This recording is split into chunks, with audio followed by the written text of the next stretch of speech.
Hello and welcome back to our session on acceptance and surrender.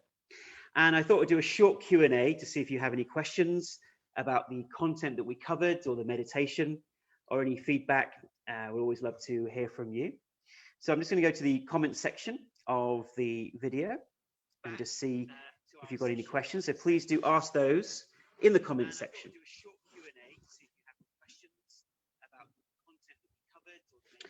And please do let us know where you're tuning in from. Always nice to know the countries that you're joining us from.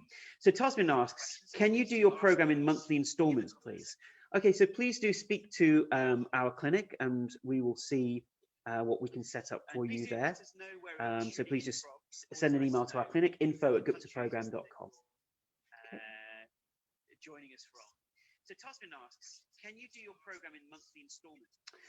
Okay, so once again, we've had a couple of sessions already. If you're joining us for the first time today, we've had one session talking about acceptance and surrender and what it means and how we can bring it into our life to support healing from chronic illnesses. Then our second session was a live meditation, the first time we've done an acceptance and surrender meditation for chronic illness.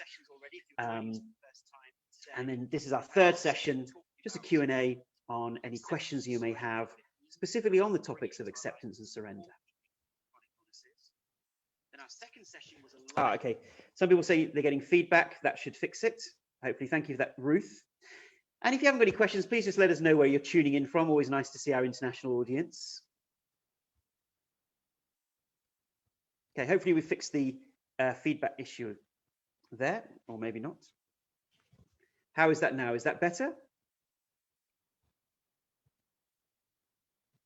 Tasmin asks, what if specific symptoms bother you during meditation? Meditation is a process of awareness rather than trying to change anything. So yes, we may be retraining our brain at other points in time, but during meditation, whatever is happening, whatever irritation we're experiencing, let it happen, because that is the training of the mind to say, there is something going on that is irritating me. Rather than identifying with the irritation, I am the observer of the irritation. So you don't try to change it or try to retrain yourself. You just observe. And even if it feels like it's difficult to not get caught up in it, it takes time. That is a form of training. Audrey says a big hello from Dallas. And my husband is from Edgware. Who would have thought? That's just around the corner from me. How long, I've just enrolled, how long is it taking for the course materials to ship to America at this time? I think it's taking a couple of weeks, Audrey, but as you know, now that you've just bought it, you can obviously start with the materials online. Ruth from California, welcome to you. Susan from Colorado. When we've experienced loss and grief in our lives, such as the loss of a loved one, how may we move through the effects of this? Very good question. Each process of the grief cycle is moving towards acceptance and eventually surrender and a letting go. But let's focus on acceptance. When we lose someone that we loved, that was a big part of our lives, we go through those cycles of shock and denial. I can't believe this happened. We're numbed. Yeah, it's the freeze response. And then we can go into the anxiety, the fear, the depression, all of these different stages, although they're not necessarily sequential. So whatever you're experiencing, the key thing is to not suppress it or try to want it to go away. Grief is the natural healing of our mind in response to change. So a change has occurred. We've lost a big part of our lives. We don't want to repress that process. So the grief, when it is experienced, we allow the tears to come up. And this is a very different experience between East and West. So in the West, if someone goes to a funeral, we say, oh, that person was really brave. You know, they didn't cry. They were really strong for the family. And we see that as a positive thing. Whereas actually in the East, when someone passes on, they actually display that person's body in a casket. And each member of the family has to go around and really look at the body and see and associate into this idea of death, that this person is no longer here. And they cry. And they even hire people to cry with you, because that's part of the healing process, is to really tune into your emotions at that moment, really indulge the grief and let the tears come. And I find with people that I know in the East, there's then less repressed emotion or carryovers from it, because the emotion has been really indulged, and they have like 10 or 12 days of intense grieving followed by celebration for that person's life. And this is something we can bring into our Western style of grieving, which is to allow the tears to come. Yeah. Allow ourselves to really feel it fully. And then it becomes easier to move to a stage of acceptance. Okay.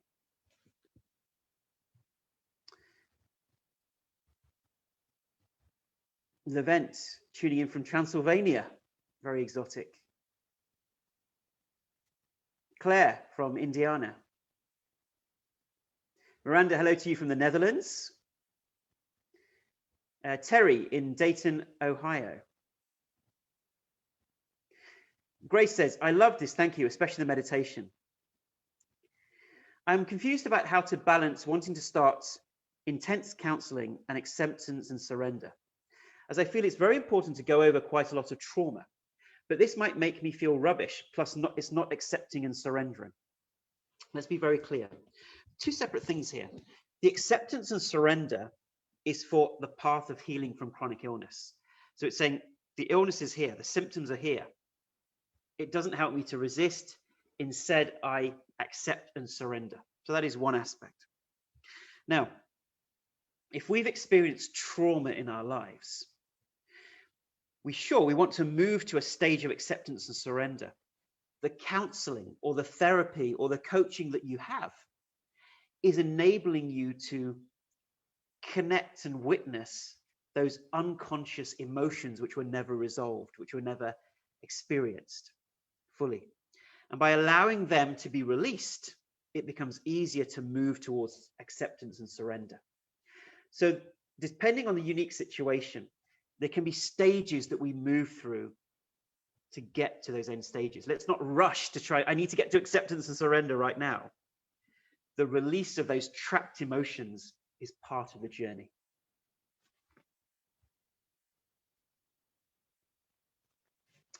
Ruth says, what if you're a researcher by nature and want to keep researching for answers?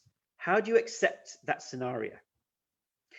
Well, Ruth, it's recognizing if there suddenly is a miracle cure for the condition you're experiencing, you'll find out about it, right? It'll be front page news.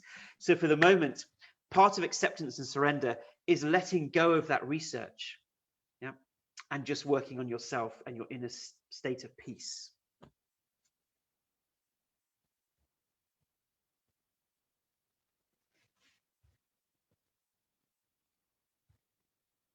Ilana says, how do you deal with existential terror and derealization caused by Lyme disease?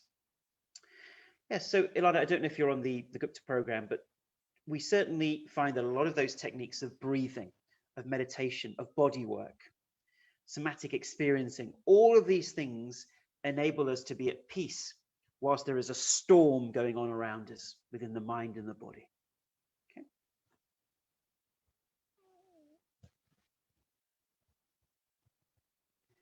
Steffi asks, what can I do if I'm afraid of the step of returning to a meaningful life?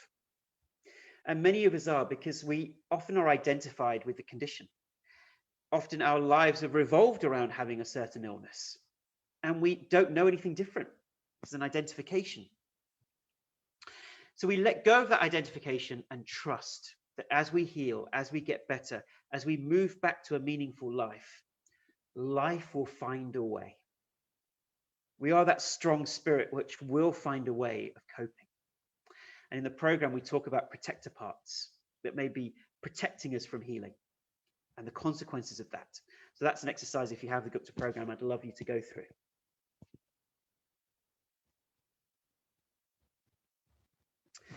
Grace says, where can we access this meditation? It was lovely. I've just started Gupta a few days ago.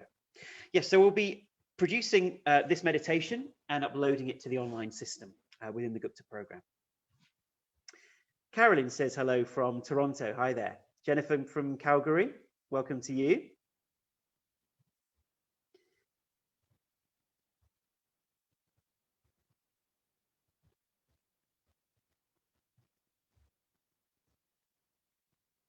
Cindy says, is processing trauma a multi-layered process? It depends. It may well be for certain people. For other people, it's not so much the processing of the trauma, but the legacy that the trauma left. So there are two stages. Are there any unresolved emotions that are trapped and repressed within you that we need to become gently aware of so they can be released with tears of recognition and joy? And secondly, what legacy did those experiences leave? What legacy do they leave in terms of your emotional makeup, your parts, your happiness? Then it's processing that aspect as well. Okay, those are two examples of layers, but each person is unique. There can be many layers to it, or there may only be one. Lots of Canadians here, says Jennifer. Welcome to all.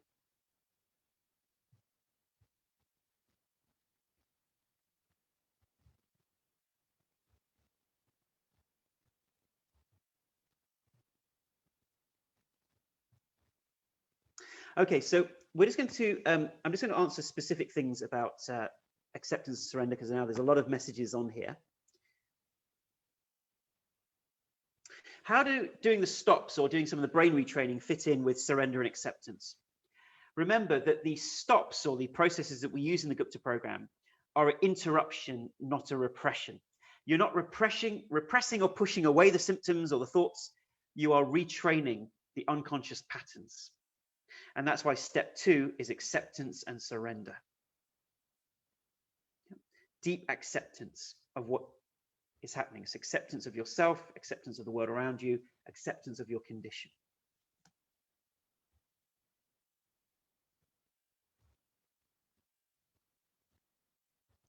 Laura says, I feel contaminated by deep cynicism that I absorbed from my first husband. How can I release this? How can I surrender this, I guess? Yeah. Work with a coach. Things like that, it always helps to have some support from somebody else.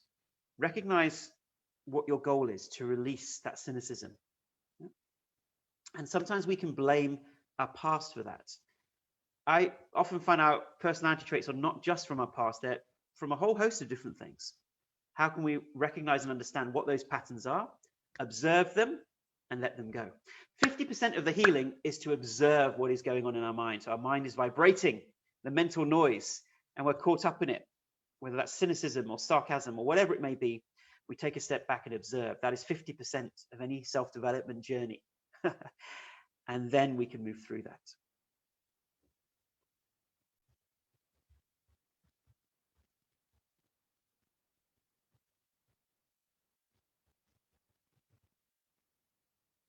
Sandra asks, how to deal with the stress of long-haul COVID, having an unknown condition and knowing it will be years until some medical answers emerge?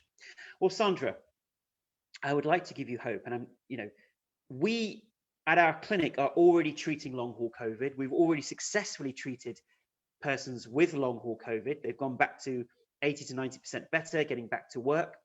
And I don't feel that there is a medical mystery here. There are certainly maybe a minority or a small group of long haulers where there may be something unusual going on, but I do believe that the vast majority have essentially triggered a version of ME, chronic fatigue syndrome. And so rather than having that fear and stress that this is something unknown, I won't be able to get better, I'd love for you to experience the Gupta program. It comes with a 1-year money-back guarantee, so you've got nothing to lose by giving it a go, and we're already having successes with long-haul COVID. And if you visit our long-haul COVID page on our website, you'll even see some videos of patients already talking about how they healed from being bedbound with long-haul to now returning to a normal life.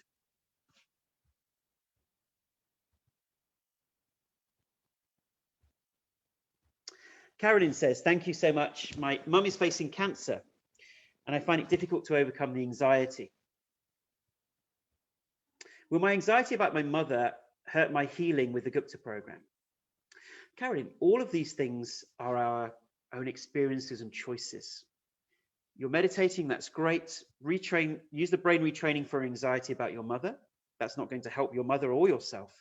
This is a great training course in acceptance and surrender. So each time a new challenge comes up in your life, Karen, as you say, really sorry to hear about your mother and cancer. Everyone's going to be experiencing challenges.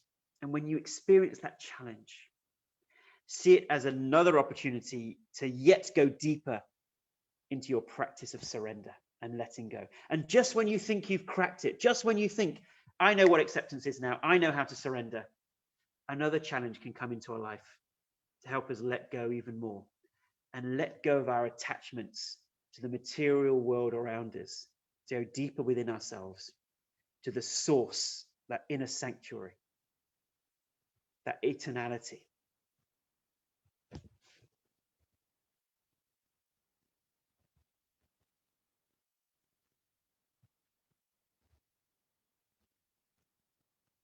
Nina's asking a question about how do we deal with extreme identification with illness? Yes, Nina, there are many people who've had illnesses all their lives, and it does become a deep identification. Just know that even if that is the case, healing is possible. It will require courage. It will require bravery, because change is a very brave thing in our lives. And that's where there is that support. Take support from a coach, therapist who can support you through that transformation.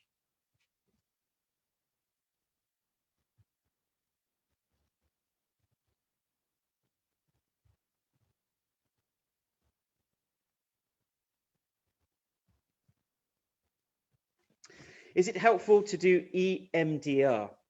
Ask Audrey. EMDR is eye movement desensitization reprogramming. If it's something that you choose to do and it's helpful for you, we always say whatever helps is good. We within the program obviously have our own ways of retraining the brain and our own version of EMDR or EFT, which can also retrain the brain. But if you find something's helping, of course, naturally go ahead.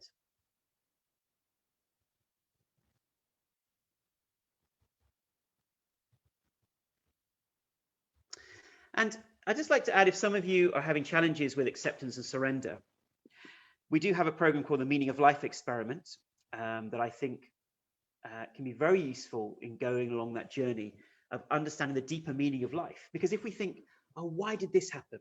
You know, why do bad things happen to good people? Well, the ultimate question of why does God let bad things happen?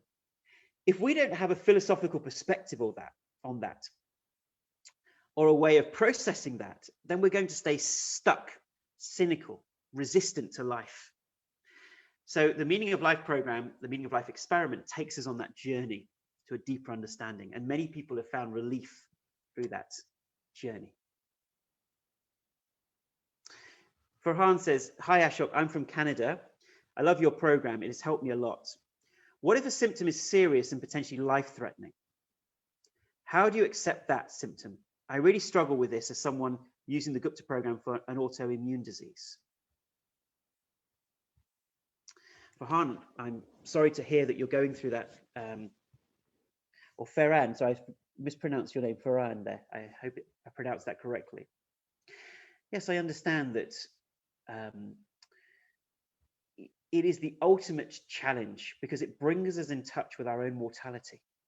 And I spoke about this when I talked about COVID-19, how it's made a shift in consciousness because we're more aware of how precious life is, how short life is. And so sorry to hear that you're experiencing that. The answer is still the same. It's a deeper layer of surrender and acceptance. It is here. You're doing what you can to overcome your illness. And if you resist it, if you are upset by it, it only makes things worse. So become aware of your reactions, your emotions to your illness and say, how can I accept this at a deeper level? How can I surrender and let go? And ultimately, it is the surrender to death itself. Recognizing that the moment we were born on this planet, we made a contract with life. That the flip sides of the same coin, that birth will happen, death will happen. Each year on this planet, there are whatever 60, 70 million deaths and 140 million births. Life is a constant process of change and transformation. And so when we can fully contemplate our own death and surrender and let go to it, everything else becomes so much easier. And we did talk about this in the Coronavirus Challenge retreat. So please do email our clinic and we'll see if we can send you a video about death and how we can approach death and our own mortality, which just produces a sense of relaxation in the mind and body.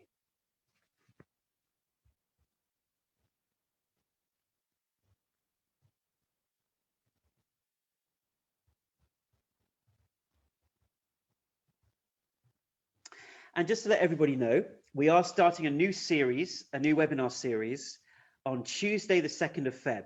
So our webinars have now shifted to Tuesdays. So if you'd like to sign up for that series, this is the type of content that we'll be doing within that. If you haven't got the Gupta program yet, you get 12 weeks of webinars with myself included in the program. And it's a great opportunity, a great moment now to get the Gupta program, enjoy these webinars with myself and the full program as well. So starting on Tuesday, the 2nd of February.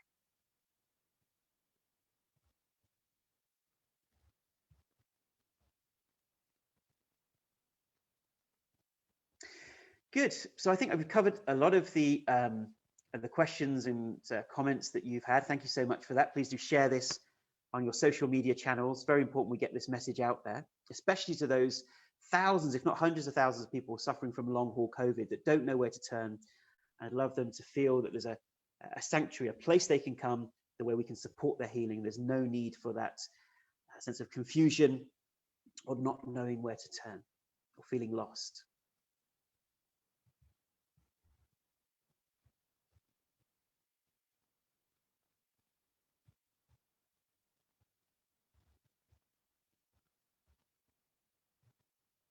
Okay, and in the comment section, you can see where you can sign up for the free trial, and also we have a special discount code, the code STUDY, to celebrate the fact that we've just published a randomized controlled trial on the Gupta program, which showed that it was highly effective compared to a relaxation control. And it was the first ever randomized controlled trial published on a neuroplasticity brain retraining program. So we're very proud of that. So I hope you can read that on our website.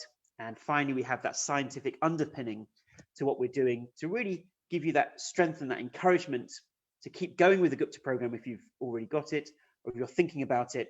Once again, the science backs up what we've been seeing over the last 10 years, 10 to 20 years, in fact. Good, so thank you so much for watching today. It's been wonderful to share these ideas around surrender and acceptance. Please do share the videos, as I said, on your social, and look forward to seeing you if you're going to join us for the webinar series on Tuesday, the did I say the 8th or the 9th? Can't remember, one of those dates, February. And we'll be starting that new series and delving deeper into how we can use the Gupta program to support your healing. So thank you so much for watching, wishing you health and blessings, and see you next time. Thank you and goodbye.